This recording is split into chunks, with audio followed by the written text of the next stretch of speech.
We are super excited, as I said, to be partnering with Gene House for Women's Health for Women's Health Week next week. And so we welcome Ambassador for Women's Health Week. She is the founder of Wheel Women Australia. Her name's Tina McCarthy. Hi there, Tina. Good morning. How are you? So you created Wheel Women Australia, which is about ladies getting on bikes. Tell us more about exactly what Wheel Women Australia is about. Yeah, so I guess I got into cycling probably 10, 11 years ago now. And in the process of doing that, I realized that there were all these things that I just didn't know. And of course, everybody says, oh, it's just like riding a bike. But I quickly realized that actually, this was not like riding when I was a kid. This was, completely different. How did I ride on the road, and what was I meant to, what are people doing, sticking their hands out, doing all these signals, and what if I have a flat tire? What am I going to do? So in the process of all of that, I realized that actually other women probably really want to know about this too. So that's how Wheel Women was born, really. And I read that when you first got into it, you got addicted, like I have as well. As soon as I started, I thought, I feel really good. And then I got all the gear, and then I got all the cool, like a cool bike. And then I went through a bit of a phase where then I stopped riding, and I then forgot about how good it actually makes me feel. And you had a similar experience, didn't you? Yeah, look, every time I get on the bike now, I have that moment of feeling like a kid again, and it's truly that feeling of when you're, it takes you back to when you were like 7 years old, racing around the neighborhood, chasing your brothers. But yeah, when I get back on the bike, or when I got back on the bike years ago, it totally took me back to those feelings of freedom and being in control of what I was doing for that very moment, and the power that brings you. It's really, it's only a bike, but it just has so much power. Oh, well, even as a child, it represents freedom, right? It's the first time you've got independence from your family and you could just get out and ride the neighborhood. And I remember going, this is the greatest thing ever, because my mum Yeah, doesn't know where I am and I'm doing my own totally. thing, right? Like, it was just the greatest. But as an adult, I am scared. And I love hearing from you, Tina, that actually that was your experience and that's normal, because I don't want to ride on the road. I am scared of the cars. I don't actually know what to do if I get a flat tire. I think it's awesome that you acknowledge that that is part of the experience of getting on a bike as an adult.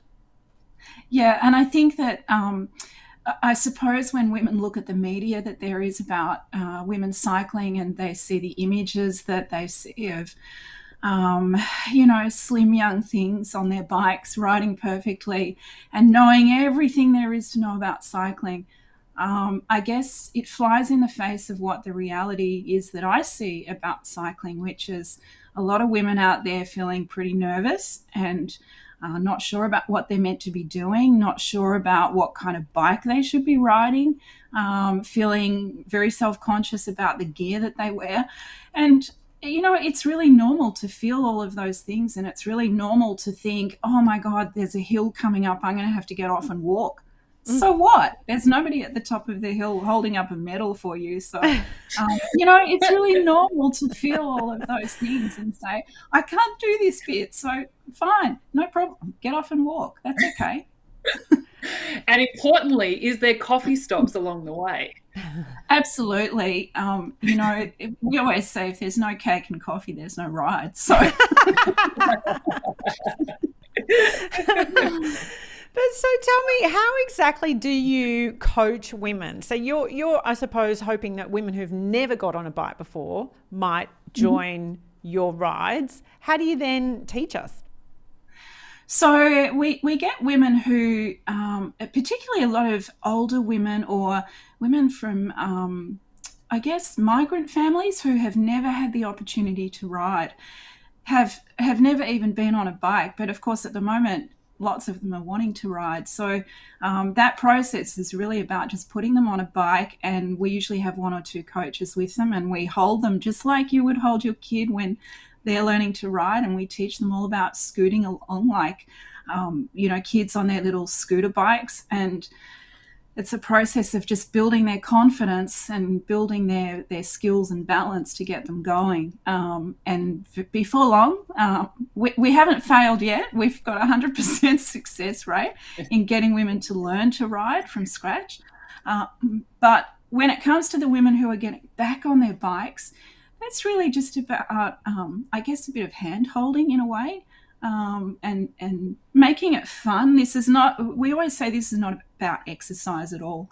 This is really just about going out and just meeting some other women who want that same sense of adventure and sense of madness about, oh my God, I'm getting on a bike and, doing all these weird things.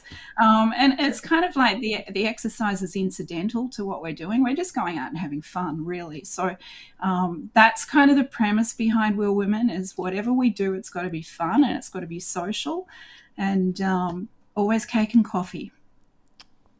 And we saw your website scrolling across the screen. So for anyone out there who's watching thinking, you know what, maybe I could become a part of this too, what's their first kind of point of call? Jump on the website and they can get in contact there? Yeah, so they can jump on the website or they could contact us via Facebook. And I guess one thing I'd say about looking at that website too is don't be put off by the fact that there's Lycra and road bikes. We don't care what you wear, whether it's a t-shirt and daggy tracksuit. And if your bike is a sit-up vintage cruiser, no problem. Or if it's the old one that's rusty and got cobwebs on it from the shed, that's no problem either. Any bike is fine. Any gear is fine. We're there to help. I love it. Adventure and madness. I mean, yeah. I'm putting that on a t-shirt. That's exactly what I want out of life and out of my exercise. Now, you've come to us via Gene House for Women's Health, Tina. I know you're an ambassador for this amazing organisation. We're super excited about partnering with them. Can you just give us one tiny little snapshot as to why you're working with them and what they've been for you?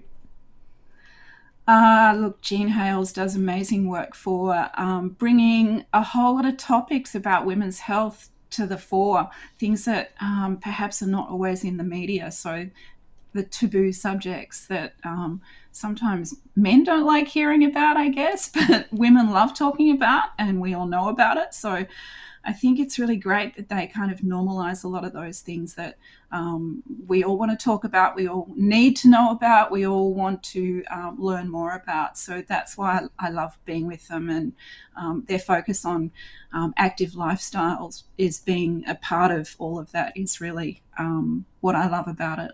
Yeah, that's so true. Taboo subjects. There'll be a lot of that next week when we do our pop-up show for Women's Health Week next week. There is an episode about sex at any age. And this is the amazing thing, Tina. We're like you. We're completely independent and we can talk about anything we want. We don't answer to anybody. It's super exciting. We love it. So do check out wheelwomenaustralia.com if you are interested in getting on the bike. I absolutely love it. Thank you so much for all the amazing work you do, Tina McCarthy. Thank you.